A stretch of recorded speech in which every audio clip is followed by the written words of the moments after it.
historia del Uruguay, el suicidio que aparece más representativo es el de Baltasar Brum.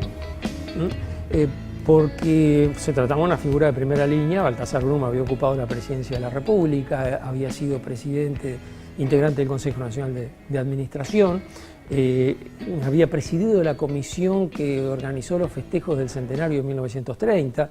Entonces, detrás de la figura de Baltasar Brum está el Estadio Centenario, por ejemplo, o está toda esa movida de 1930. Y además era no solo una figura de primera línea, sino además amigo personal de Gabriel Terra. Es decir, cuando Baltasar Brum fue presidente, Gabriel Terra fue su ministro del Interior. Digamos, eran amigos del vallismo de toda la vida. Entonces, allí hay todo un fenómeno muy interesante en el cual, digamos, creo que allí no se trata de un desengaño del tipo carácter emocional, sino de otro impacto. Y era la idea de que en el Uruguay un golpe de Estado era imposible, que el Uruguay era un país tan democrático que un golpe de Estado era imposible. La nueva Constitución de 1917, las leyes electorales del 24 y 25, todo eso hacía que en realidad un golpe de Estado en Uruguay fuera impensable, porque cualquiera podía, teóricamente, acceder a los mecanismos electorales, utilizar las libertades garantizadas por la Constitución y por la ley y acceder a la presidencia por vías legales sin necesidad de un golpe de Estado. Ahora, cuando Terra da el golpe de Estado, la primera sorpresa es la noticia. La segunda sorpresa es que nadie parece estar impactado por eso. Es decir, ni el ejército se levanta en masa reclamándole al presidente por la violación de su juramento de la Constitución, ni el cuerpo político y la población se convocan así masivamente para exigirle la renuncia. Nada de eso pasó.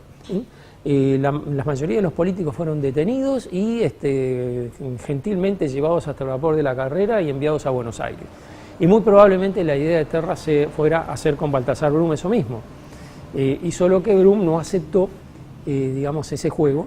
Es decir, consideraba que si todos los políticos eran trasladados así a Buenos Aires, entonces eso consolidaba la dictadura. De hecho, la dictadura del golpe de Estado estaba siendo casi invisible porque el presidente de la República en ejercicio es el que daba el golpe de Estado. Entonces, para la población común no había mucha diferencia entre el gobierno el 29-30 de marzo o el gobierno el 1-2 de abril. Es decir, el 31 de marzo no había cambiado mucha cosa. Entonces, creo que a lo largo del día Baltasar Brum fue cayendo en la cuenta de que había que hacer un gran gesto para que la población reaccionara y tomara conciencia de que allí había un cambio político relevante. Y por eso, digamos, desde la mañana temprano, que Brum se resiste a entregarse a la policía que lo va a buscar a su casa, que sale, que incluso después sale a la puerta de su casa y es célebre la imagen de Brum en pijama y con un revólver en cada mano en la puerta de su casa, acompañado de otros dirigentes políticos vallistas que se empiezan a reunir allí y lo acompañan en esa mañana, desde el anciano Eduardo Acevedo, que tenía como 80 años, 80 y pico de años, hasta políticos más jóvenes. Bueno, Eduardo Acevedo Álvarez, su hijo, que era ministro de Hacienda en ese momento, Edmundo Castillo, Guichón, es decir, un montón de figuras representativas del vallismo que lo acompañaron, pero eran solo dirigentes. La gente estaba mirando desde las esquinas o estaba pendiente de sus asuntos. Y entonces allí a media tarde es que Brum marcha hacia el medio de la calle, grita "viva la democracia" y se pega un tiro en el pecho, no en la cabeza. Es decir, allí también hay un detalle que parece interesante. Y en ese sentido ese suicidio es muy interesante porque a mi modo de ver marca el comienzo del golpe de Estado de Terra. Es decir, uno piensa que en el Uruguay en 75 años hubo 4 golpes de Estado. 4 veces un presidente disolvió un parlamento. Desde Juan Lindolfo Cuestas en febrero del 98 hasta Juan María Bordaberry en junio del 73. De esos 4 presidentes que dieron un golpe de Estado se recuerdan normalmente 2 y haciendo un esfuerzo se recuerdan 3. Es decir, Terra y Bordaberry son los que más se recuerdan. Uno tironea un poco más y alguien se acuerda de Valdomir y casi nadie se acuerda de Cuestas, por ejemplo. ¿Qué pasa? El golpe de Cuestas y el golpe de Valdomir fueron golpes absolutamente incruentos. Incluso el de Valdomir fue en carnaval prácticamente. Entonces, la gente se enteró porque las murgas agregaban un verso más en el cuplé de repente referido al golpe de Estado. El caso de Cuestas, la política todavía era un fenómeno de círculo digamos, no hubo manifestaciones en la calle ni a favor ni en contra del golpe de Estado. Pero en el caso de Bordaberry, en el caso de Terra, sí hay una marca, un antes y un después, y uno puede decir claramente, bueno, en el caso del golpe de Estado de Terra, la marca, digamos, la diferencia, la frontera entre la legalidad y el golpe de Estado es la marca del suicidio de Brum. Algo pasó en el Uruguay que hizo que Baltasar Brum se suicidara. Algo pasó en el Uruguay que, digamos, marca un cambio en la institucionalidad política. Y creo que en ese sentido el suicidio de Brum es muy emblemático. El Grupo de Comprensión y Prevención de Conducta Suicida comienza a gestarse hace 4 años, más o menos, algunos meses, desde la Cátedra de Salud en Comunidad de Facultad de Medicina y la Red de Salud Mental en aquella época de ACE, donde se empieza a conjugar la idea, más que comprensión, de prevención, es decir, de capacitar a la Red de Salud Mental en estos temas. Luego se incorporó la Facultad de Ciencias Sociales, el Departamento de Sociología, y tímidamente se empezó a consolidar un grupo más universitario, digamos, también con la Red de Salud Mental, pero ahí ya estábamos hablando de 2 facultades, Medicina y Ciencias Sociales, y el grupo comienza a gestar la idea no solo de prevenir, sino también de empezar a comprender estos temas de suicidio en nuestro país y en la región. Siempre que un juez o que un tribunal precisó un asesoramiento médico, se recurrió o a facultades o a médicos con cierto prestigio, y ahí nacen los peritajes, las peritaciones, digamos, en castellano, que son informes o dictámenes de médicos asesorando a la justicia. Ese es el nacimiento de la medicina forense, que era prácticamente decir medicina pericial o judicial. Luego se ha ido abarcando áreas más extensas, es una medicina del área social y siempre estuvo vinculada a la violencia, porque los informes eran de lesiones, sobre todo de heridas, de muertes, y si la muerte era de un origen criminal o no, si la muerte era autoprovocada, ahí está el tema del suicidio, o si la muerte era accidental o era homicida provocada por un tercero. Así que desde la historia está la medicina forense. Ahora, como institución, por ejemplo, en la universidad, la Cátedra de Medicina Legal, podemos decir que cuando se inicia la facultad en 1875, ya a los 2 años se abre una sección o departamento de Medicina Legal. Así que es de los departamentos más antiguos de la Facultad de Medicina. Era una sección.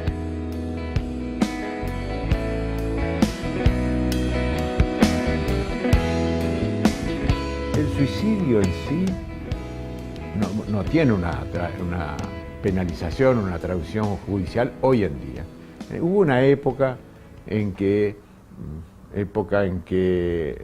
la vida tenía un valor absoluto y nadie podía disponer ni de su propia vida. La vida era de interés para la comunidad. Aristóteles hablaba de que el quitarse la vida era un crimen contra la ciudad. Bueno, también Séneca hablaba de la indisponibilidad de la vida, Tomás de Aquino. Pero eso fue evolucionando. ¿Y qué se hacía en esa época? De alguna forma se veía como un crimen el suicidio, un crimen contra la sociedad, donde los derechos subjetivos individuales pesaban menos o todavía no habían tenido en cuenta. Entonces se llegó a castigar al cuerpo del suicida, a no permitirle entrar a un cementerio, darle sepultura extramuros, o incluso exhibirlo como que había cometido Bueno, a su vez también toda la doctrina, digamos, cristiana, occidental y cristiana, que veía al suicidio como un crimen. Eso fue evolucionando y hoy en día hasta se discute, o está un poco en el tapete, el tema de la relatividad del valor de la vida, haciendo hincapié en qué vida, qué tipo de vida. Y aparece la dignidad, la intimidad, los derechos individuales y la posibilidad incluso de disponer de la propia vida. De hecho, el suicida dispone de su vida, se nos lleva muchas veces la causa de por qué se mató, Yo creo que el suicidio muchas veces es un gran interrogante. Y quien podría dar respuesta ya no está. Y no sé si podría dar respuesta. Yo también me he pensado si algunos suicidas saben por qué se suicidan.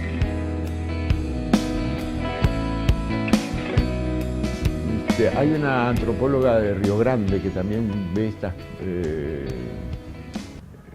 digamos, nos hizo pensar en esto porque nos describía para Río Grande del Sur, para el Uruguay y para algunas provincias argentinas, este hecho de que en las zonas rurales había más suicidio que en las ciudades, contradiciendo a Durkheim. La urbanización, él decía que era uno de los factores de... Incluso Dajas en nuestro medio tiene un trabajo interesante sobre suicidio y urbanización. Y parecería que en nuestro interior, que hay una tasa de suicidio incluso más elevada que en Montevideo, y con mayor, hablando de métodos, con el ahorcamiento como primer método, cuando en general predomina el arma de fuego. En general, el primer lugar es el arma de fuego. Lo otro que hemos visto a lo largo de la evolución de nuestra tarea forense es que aquel pico que siempre veíamos de suicidios consumados por encima de 50 años, aparece un segundo pico más bajo, pero digamos graficándolo, en los jóvenes. Y que a su vez ese de los jóvenes se ha corrido hacia la adolescencia. No veíamos, cuando yo me inicié hace más de 30 años, no veíamos suicidios de menores de 15 años. Y hoy se han reportado suicidios de menores de 14, incluso de menos edad. Así que ahí hay algo llamativo, un aumento en la juventud y un corrimiento hacia las edades más tempranas. Y una tasa muy alta de suicidio en el Uruguay. Estamos casi en 17 por 100.000.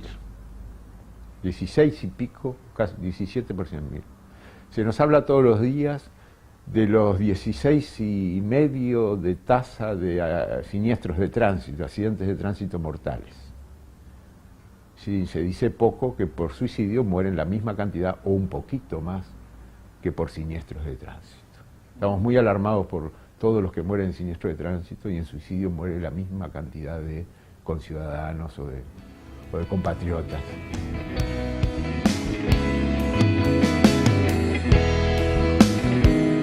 Por allá por 1981, Dagoberto Pupo trajo un trabajo sobre autopsia psicológica. Dijo que iba a tratar de reproducir ese trabajo que había leído y introdujo la metodología de la autopsia psicológica. Se llama autopsia, pero no se trabaja con el cadáver. No. Es un relevamiento con los familiares o con quien convivía con ese fallecido sobre su biografía, la biografía del fallecido, los últimos momentos, qué podía transmitirle y una serie de preguntas ya preelaboradas, y eso va conformando un perfil de si había o no posibilidad o explicación de la muerte. Entonces, con los datos del lugar, a los datos del lugar se le suma lo que después la OMS llamó autopsia social, que es interrogar también, elaborar todo un relevamiento de psicosocial.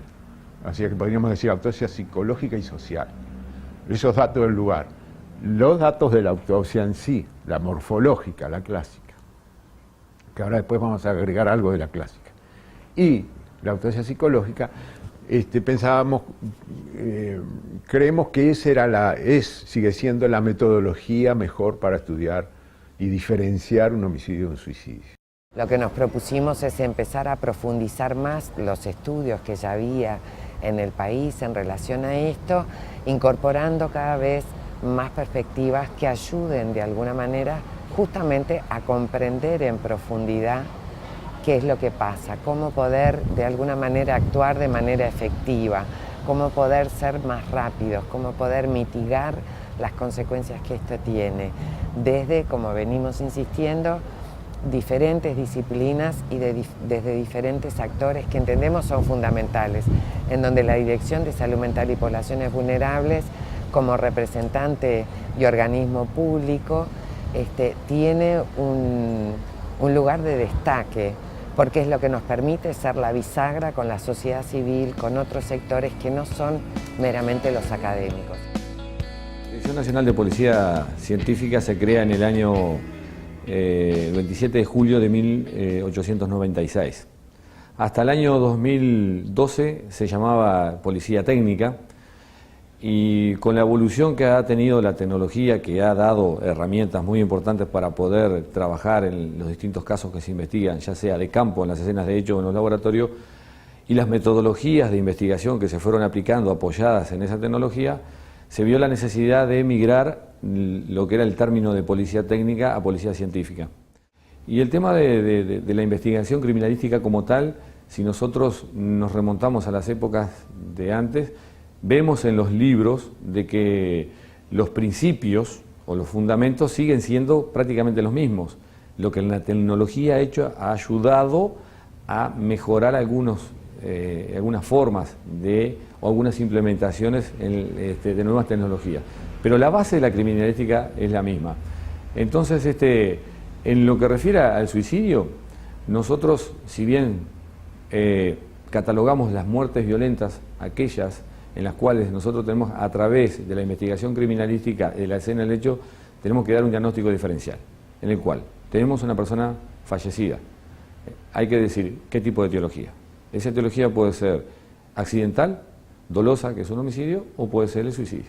Entonces, esa investigación criminalística que se debe hacer en la escena del hecho a través de la toma de conocimiento que es un fallecido, a partir del año 2000, el año 99, nosotros, más en el momento aquel que fue una época para el país difícil desde el punto de vista económico, empezamos a ver de que había aumentado los suicidios,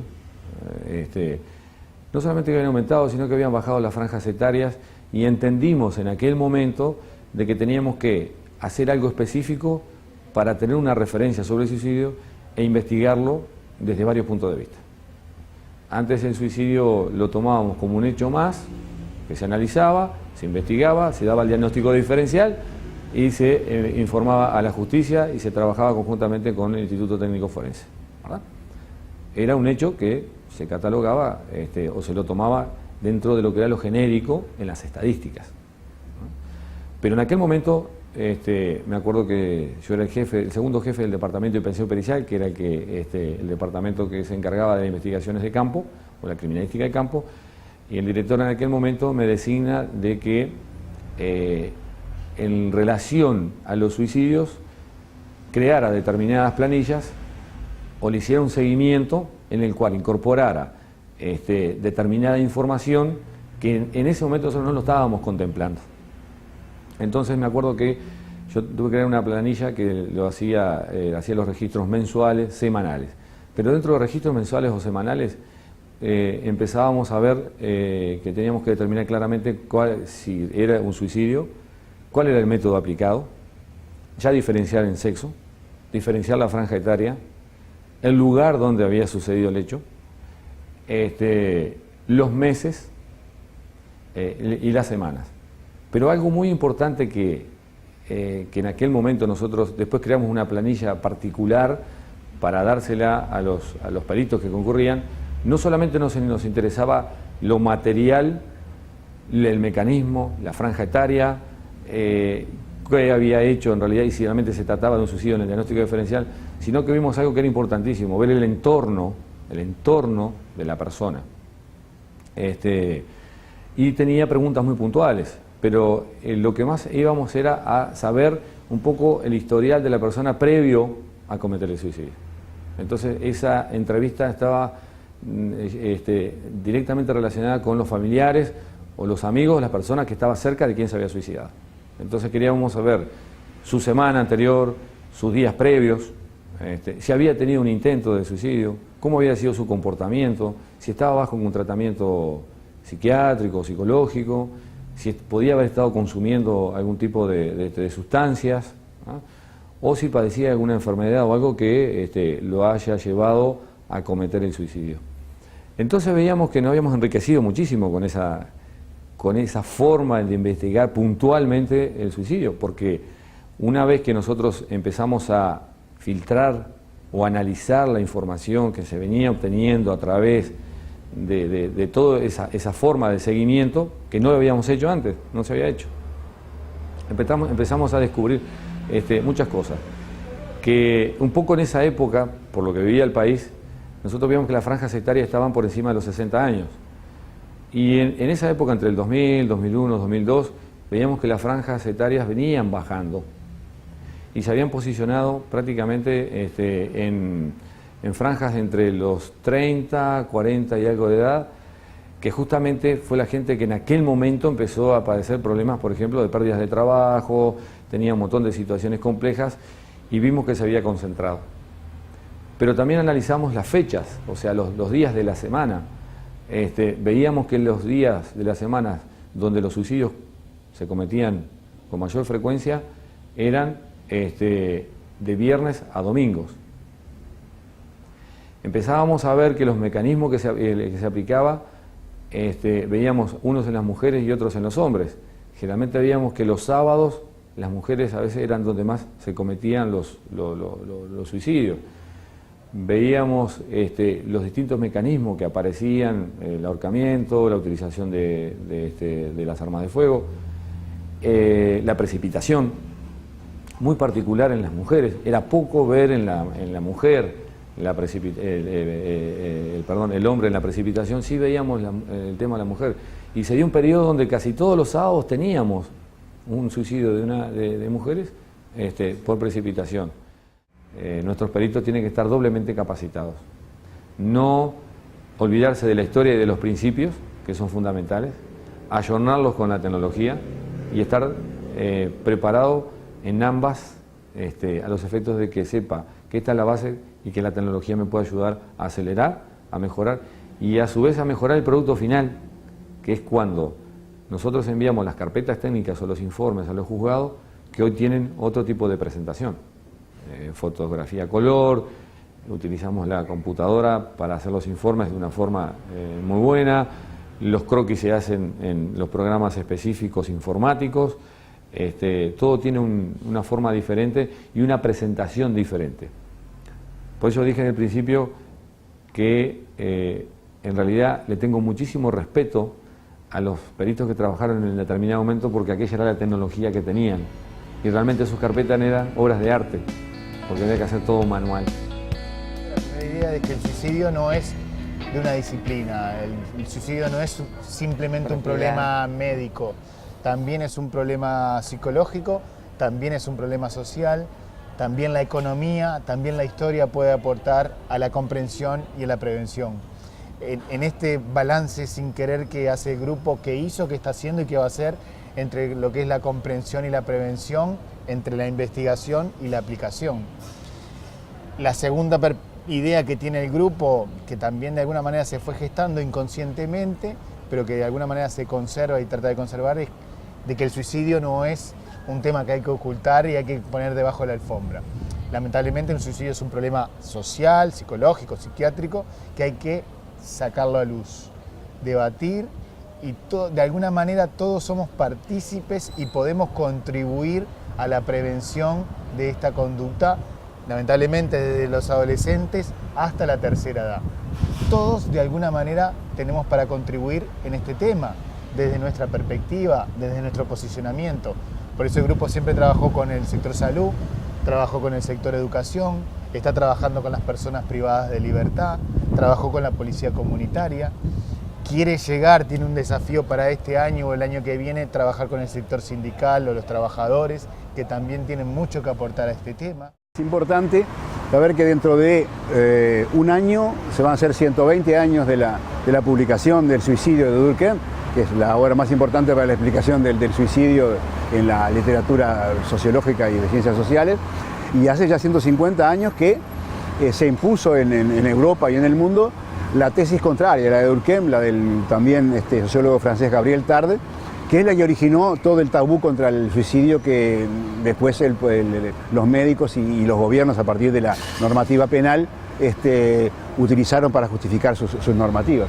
Lo importante de Durkheim es que Durkheim explica el porqué del suicidio y el porqué de la diferencia entre las tasas de suicidio entre distintas poblaciones, distintos países, distintas religiones, distintos tipos sociales. Y eso no se ha hecho más. Todos los análisis que veo del suicidio en los últimos siglos es cuántos, si más y menos, si más varones, si más mujeres, si más jóvenes, si más viejos, si más en el interior, si más en otro lado, sin intentar explicar absolutamente nada del porqué. Pues si supuestamente es un fenómeno valorado como negativo, por razones religiosas inicialmente, por razones seculares después y distintas, de ninguna manera tenemos herramientas para hacer nada si queremos intervenir, porque los análisis de base médica no explican nada ni intentan explicar nada, sino simplemente describen de manera ciega y sorda. Entonces eso es muy importante. Y para Durkheim, el suicidio junto con la criminalidad eran los dos indicadores de la pérdida de cohesión social de las solidaridades orgánicas modernas. Era fundamental ver que el camino de la humanidad de dejar las solidaridades mecánicas y progresar hacia las orgánicas se veía obstaculizado por algunos fenómenos de pérdida de cohesión y de solidaridad social que él intentaba medir para ver en qué medida se ganaba o se perdía solidaridad. Y el suicidio es, después de toda la obra criminológica de Durkheim, el más importante. Y Durkheim decía que el suicidio era básicamente producto de la pérdida de cohesión social, de la pérdida de solidaridad social para soportar y sustentar las desgracias que la gente recibe en el cotidiano. Y que entonces eso no debe relevarse a partir del análisis individual de los suicidios, sino a partir de las tasas agregadas de suicidio, o sea, de la cantidad de suicidios según la población de cada lugar. La única manera que permite comparar, porque si no, obviamente China va a tener siempre más suicidios que Uruguay, lo cual no quiere decir que los chinos se suiciden más que los uruguayos. Entonces, es una labor fundamental. Y Durkheim lo que hace es discutir la teoría anterior que se imponía en el mundo y que sigue imponiendo casi hasta hoy, que genere el tabú y la normativa contra el suicidio, que es la idea de que el suicidio tiene un carácter epidemiológico, que se imita y se contagia, y que por lo tanto debe hacerse silencio social, no debe publicarse en los diarios y debe penalizarse los suicidios porque inducen a más suicidios y eso ocasiona un perjuicio social. Durkheim dijo que no, que simplemente lo que se imitaba era la forma de ejecutarlo, a veces en función de lo que uno tiene a mano, y que no la tendencia a suicidarse, que es una cosa que tiene un origen social y personal, pero que no se releva a partir de esas cosas. Que lo que nos interesa socialmente es saber en qué se diferencia la tendencia al suicidio en las distintas sociedades y tratar de explicarnos de qué manera la cohesión y la solidaridad están fallando para generar una tasa de suicidio determinada, y si nos parece mal, ¿qué debemos hacer para corregir esa tendencia al aumento de las autoeliminaciones por falta de sustento social para enfrentar las desgracias cotidianas? Y entonces Durkheim hizo una labor importante de apartar las explicaciones dadas por todas las otras ciencias como muy insuficientes y mostrar que la sociología podía dar muchas más explicaciones, lo cual siguió siendo inútil después porque las legislaciones nacionales siguieron manteniendo la idea de tarde de que el suicidio es contagioso, epidémico y por lo tanto debe ser prohibido, y no la idea de Durkheim de que es una que debe ser analizada, en la cual trabajar social, no para trabajar el nivel individual, sino trabajar el nivel colectivo. El nivel individual lo trabajarán las ciencias que les corresponda, pero a nivel agregado es el fortalecimiento de la solidaridad y la cohesión. Y de hecho, si uno ve la cifra de suicidio de cualquier país moderno y uno intenta hacer mínimas hipótesis explicativas, siempre la hipótesis que va a ser fructífera, fermental, útil, va a ser la idea de qué pasó en la solidaridad de esa gente, de ese tipo social, de ese lugar, que ocasionó un dramático cambio en eso. Porque Durkheim decía que la tasa de suicidio era más característica de las sociedades que inclusive otras tasas como la de mortalidad y otras más, porque en primer lugar se diferenciaba más entre sociedades y en segundo lugar era más estable al interior de una misma sociedad que la tasa de mortalidad, por ejemplo. Por lo tanto, le parecía que era mucho mejor para caracterizar a las sociedades la tasa del suicidio que otras tasas. La fundamentación religiosa del tabú del suicidio es básicamente que la gente no es dueña de su destino, de tal manera que el destino de la gente, cuando la gente muera, tiene que ver o con un destino anterior o con la voluntad de una voluntad trascendente, la providencia divina que marca cuándo la persona debe morirse. De manera que es un gran pecado contra el destino y contra la divinidad alterar el orden natural fijado por la providencia o fijado por el destino. Y la penalidad del suicidio es esa, básicamente, alterar el orden natural o el orden divino a partir de una resolución individual o grupal que contradice lo que sería el trayecto vital de acuerdo al destino o a la voluntad divina. Y esa es la justificación de todas las religiones que sustentan el tabú del suicidio, el tabú social del suicidio. La justificación capitalista de la modernidad es distinta. No tiene que ver con esa alteración del orden natural, sino tiene que ver con que es un indicador de pérdida de solidaridad social y con que es una pérdida para la humanidad, una pérdida de brazos activos y una pérdida afectiva para los que rodean a la persona que suicida. Y se mantenía la hipótesis de Tarde de que además es contagioso y que por lo tanto es un factor epidémico a analizar como problema sanitario. Pero a pesar de todo eso se mantiene en la legislación penal. La legislación penal es la legislación que, también dijo Durkheim, la que revela los motivos más fuertes de conciencia social. De manera que lo que está en el derecho penal es lo que a la sociedad le importa más vigilar, mantener y castigar. Y entonces el suicidio tiene una gran importancia, es incluido penalmente hasta el siglo XX, no porque fuera una ofensa religiosa, sino porque era una ofensa a la solidaridad social y una pérdida de brazos activos para la sociedad. Siempre el grupo se pensó, sin querer, en eso, que el suicidio es como un prisma que hay que girarlo para comprenderlo desde todas las perspectivas, ninguna monopólica, y que de alguna manera, así como el Uruguay apostó inconscientemente a ocultar el tema hace 2 décadas atrás, 20 años, nosotros de alguna manera estamos diciendo, bueno, vamos a cambiar esa pisada o tratemos de socializar este tema y que todos seamos partícipes de la prevención, de la comprensión y de la prevención, y todos somos capaces de ayudar en este tema.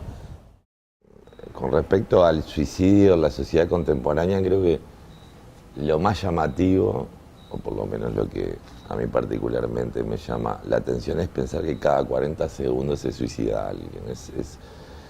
Es una cifra, o sea, en menos de un minuto hay una persona en el mundo que se está quitando la vida, que se está matando.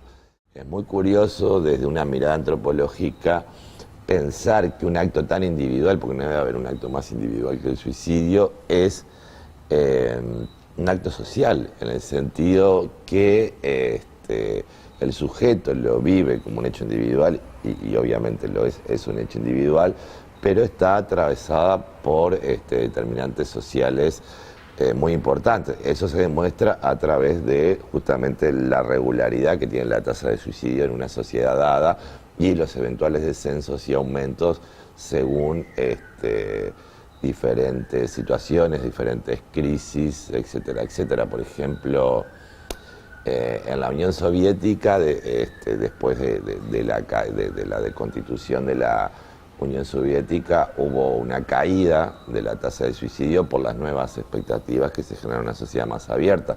Cuando esas expectativas se empiezan a frustrar, la tasa de suicidio, que era importante, vuelve a tener un nivel relevante. En el caso de Uruguay, por ejemplo, la crisis del 2001-2002 dio un salto exponencial en la tasa de suicidio. Eso quiere decir que procesos de desestructuración que son económicos, pero también son sociales, son políticos, son crisis de sentido ante la vida, están determinados socialmente.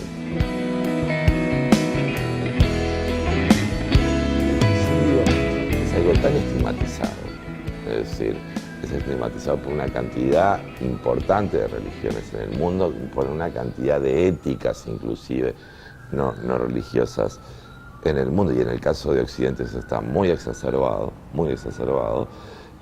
Los propios familiares guardan como secreto, es decir, pasa a ser un secreto familiar a veces también el grupo de amigos, puede ser. El hecho de que una persona que integra ese núcleo familiar, ese grupo de amigos, se suicide. O sea, es una mancha, ¿sí?, que ingresa a la familia, a su red social o a su grupo de amigos, porque de alguna manera los culpabiliza, ¿sí?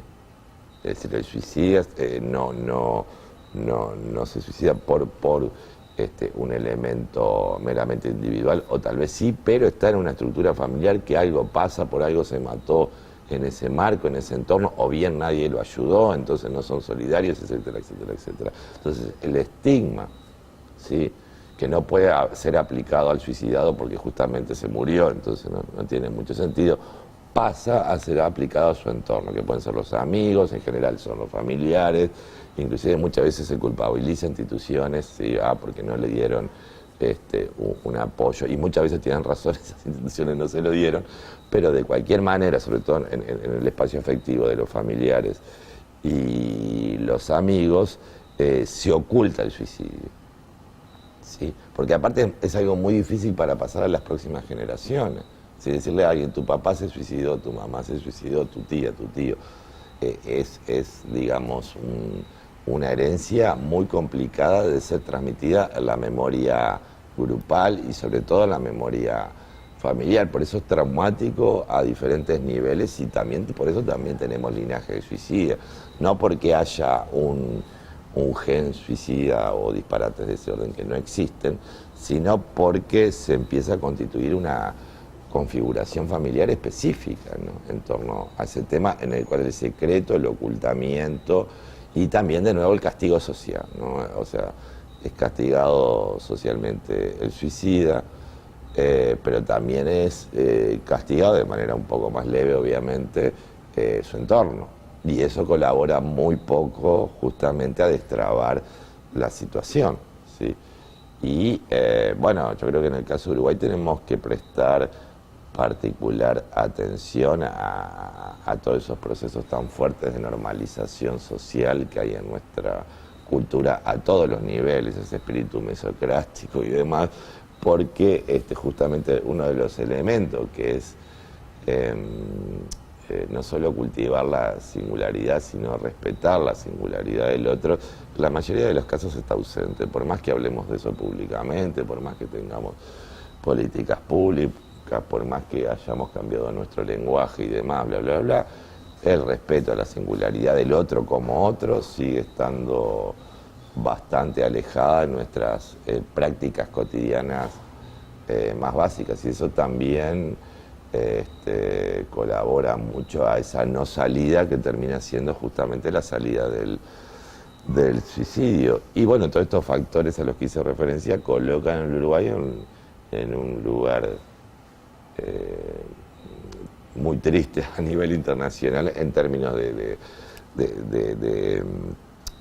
ranking, por así decirlo, de países con tasas de suicidios importantes. Siempre estamos, en América Latina estamos siempre peleando con Cuba en quién gana el primer lugar. A veces, en general quedamos segundo nosotros, pero a veces quedamos primero, dependiendo. Pero son los dos países donde más se mata gente de toda América Latina, y a nivel internacional, lamentablemente, si bien estamos alejados de los países top en suicidio, estamos entre los 20 países donde se mata más gente en el mundo. Eso es algo que nos tiene que hacer reflexionar como sociedad. Algo anda muy mal, o sea, algo realmente anda muy mal. Los suicidios superan a los homicidios en Uruguay.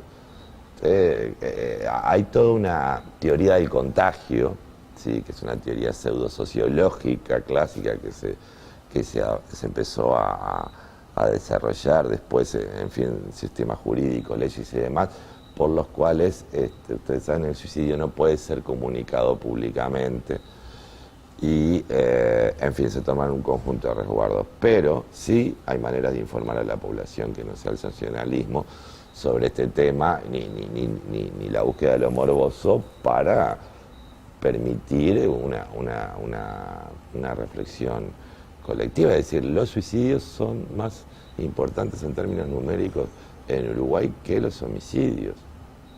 Sí, y eso creo que no le damos la relevancia como cultura y como sociedad a ese espejo que nos está mostrando algo que no es muy bueno de nosotros, algo que está funcionando muy mal en nuestra cultura, algo que está funcionando muy mal en nuestra sociedad y que eclosiona justamente en esa situación de suicidios individuales o eventualmente grupales, pero que habla de todos nosotros, ¿sí? Habla de todos nosotros como sociedad. ¿Qué está pasando en Uruguay? Que en fin, tenemos tantos suicidios, cómo nos proyectamos como cultura, como convivencia, como construcción cotidiana de nosotros mismos. Algo está funcionando muy mal, algo está muy mal y nosotros no lo queremos ver. Y en ese ejercicio de negación, no es el único tema, pero yo creo que el tema del suicidio impacta mucho, sobre todo a gente que viene de afuera cuando se empieza a enterar de los números extranjeros. Y creo que es algo que habla muy mal de todos nosotros, de nuestra cultura, de nuestra sociedad y que estamos tan involucrados que el ejercicio de negación es radical y absoluto. Esa es mi perspectiva como antropólogo. Yo he trabajado en este tema en redes y demás y asesorado colegas extranjeros que vienen a hacer justamente sus tesis sobre suicidio uruguayo y lo primero que se percibe es esa negación. En Uruguay no hay suicidio, o es muy poco, o es algo de lo que no se habla. Podemos hablar de una cantidad de temas terribles y los hablamos. Ahora, el tema del suicidio es un tabú social porque en cierto sentido señala un fracaso social. O sea, hay algo en el que estamos profundamente equivocados, que probablemente sea constitutivo de nuestra uruguayicidad, de nuestra propia identidad, que tendríamos que modificar, que es muy doloroso y que no lo queremos ver. También lo otro que nos ha ido nutriendo en los diferentes encuentros que hemos hecho a nivel nacional, y eso nos lo permite la integración de la Dirección Nacional de Salud Mental y Poblaciones Vulnerables, es el poder trabajar nosotros desde la Universidad de la República aportando lo que tiene que ver con la sistematización, el trabajo riguroso, poder eso amalgamarlo, como decía Pablo, con las experiencias personales que tienen los diferentes actores, porque esta es una situación que se presenta a diario en un sinfín de situaciones. Pensemos hoy en día lo que está pasando con los desastres naturales, cómo se siente la gente cuando ha perdido todo, cómo uno está más expuesto a determinadas situaciones y eso hace que aumenten los riesgos. Entonces, los actores y la responsabilidad es de todos, del Estado, de los organismos gubernamentales, de la universidad, de todos y cada uno de los actores. Es interesante ver lo que pasa, comparándolo, ¿no?, con lo que pasa con la información policial en general. Y, por ejemplo, si hacemos un símil con los homicidios, ¿no? Porque uno podría decir que el corte está en el tema del ámbito público y privado, ¿no? Los suicidios quizás se vean como parte del ámbito privado, como también pasa esa dicotomía con el tema de la violencia de género, y entonces se ve que no es conveniente informar sobre algo que sucede en el ámbito privado. Sin embargo, se adoptan otros criterios en otro tipo de información policial, como los homicidios u otras, ¿no?, de maltratos, de abusos, que en ese caso sí se dan, y se da la casuística, o sea, se dan los casos concretos, además de la información general de las cifras.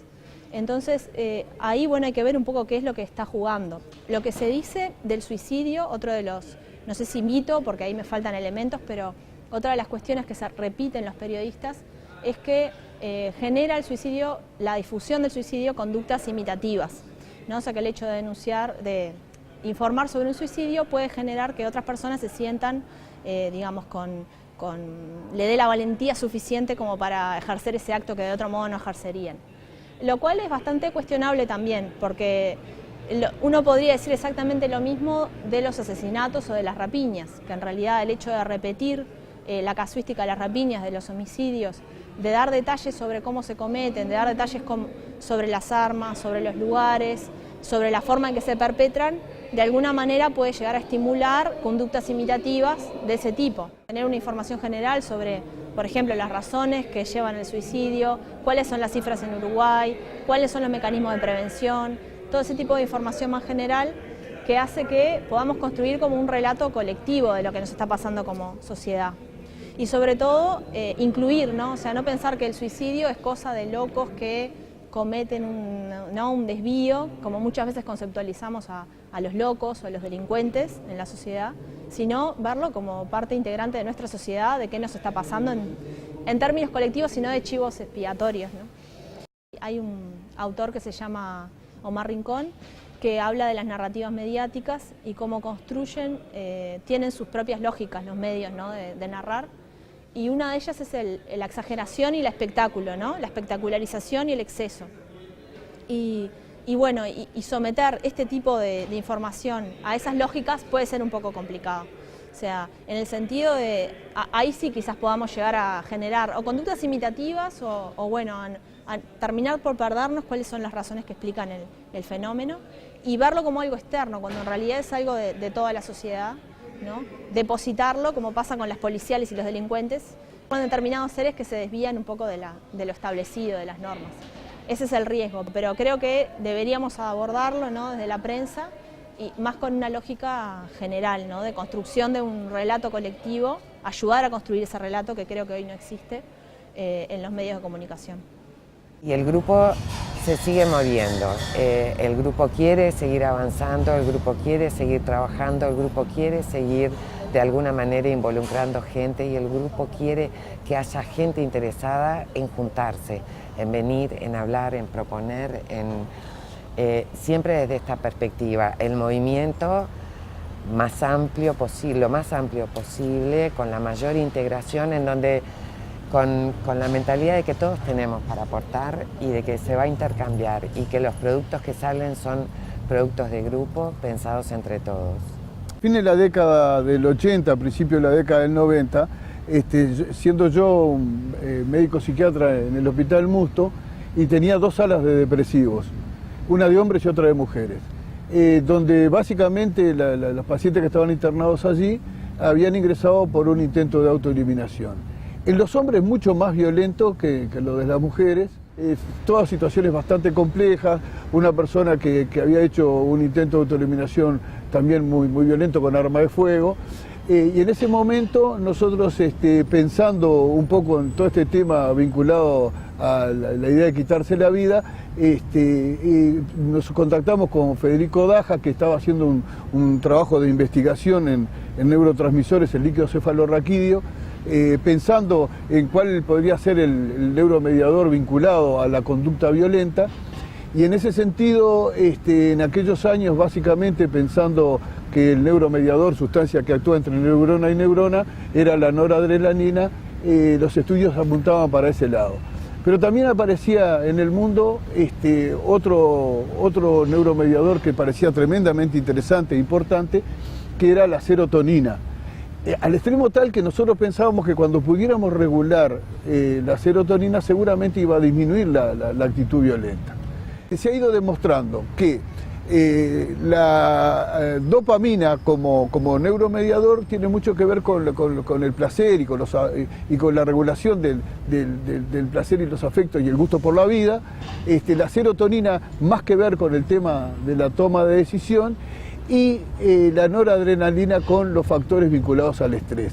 Y en este sentido también hay estudios que demuestran claramente que niños sometidos a situaciones de estrés en la infancia por abuso, maltrato, etcétera, tienen también una respuesta bastante mala a los reguladores de conductas violentas y ahí fundamentalmente vinculados al cortisol.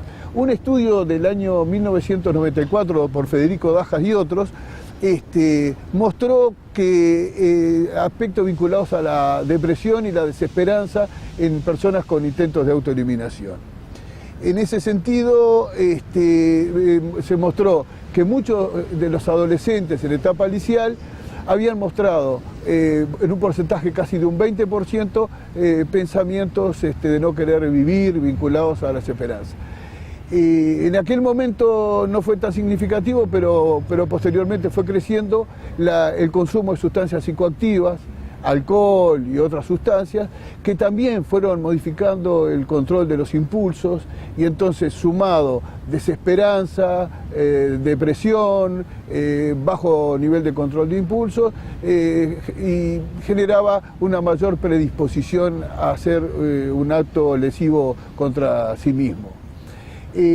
Estos estudios de adolescentes también nos han servido posteriormente para pensar en políticas desde el punto de vista general que pudieran actuar de manera preventiva con respecto al suicidio. Las políticas del Ministerio de Salud Pública han ayudado mucho estructuralmente.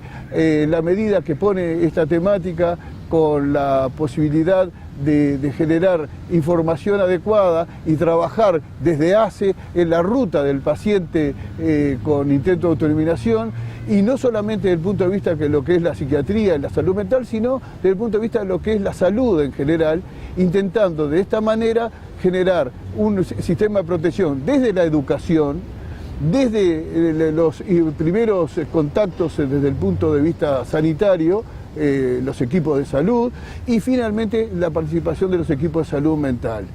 Pero fundamentalmente tener conciencia la sociedad en su totalidad de que esta es una problemática que se sostiene a través de los años y que lamentablemente, ya sea porque hay registros en el Uruguay muy buenos, determina que tengamos el triste privilegio de ser uno de los países con mayor índice de suicidabilidad de América Latina y del mundo.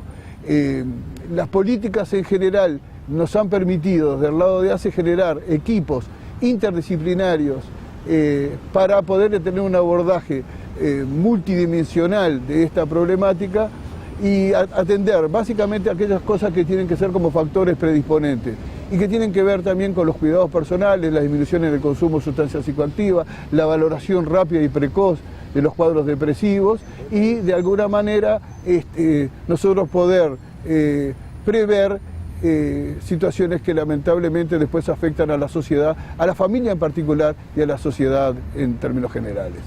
También es importante destacar de alguna manera los apoyos que hemos tenido, ¿no? Porque eso también constituyen el grupo y lo fueron solidificando, consolidando. Sí. La Comisión Sectorial de Investigación Científica de CSIC, de la Universidad de la República, el espacio interdisciplinario, que también tuvimos propuestas financiadas, de la Universidad de la República también, la ANI, y de alguna manera las facultades involucradas en el grupo, consciente o inconscientemente esa colaboración, la Facultad de Medicina y la Cátedra o la Unidad de Salud Mental en Comunidad, con las horas de las compañeras que trabajan y la vuelcan al grupo, el Departamento de Sociología de la Facultad de Ciencias Sociales, la Facultad de Humanidades con las horas de la compañera Cristina, la Facultad de Psicología con las horas de Silvana. De alguna manera esas 4 facultades, algunas con más fuerza, otras con menos fuerza, fueron consolidando el grupo y las agencias. Y también es importante destacar el esfuerzo que ha tenido siempre con el grupo y el constante apoyo en esta ida y de vuelta la Dirección de Salud Mental y Poblaciones Vulnerables de ACE, que nos permitió, nos permite y nos va a permitir tener ese vínculo rápido con la sociedad civil o con la sociedad en su conjunto y que esta sociedad también nos nutre a nosotros.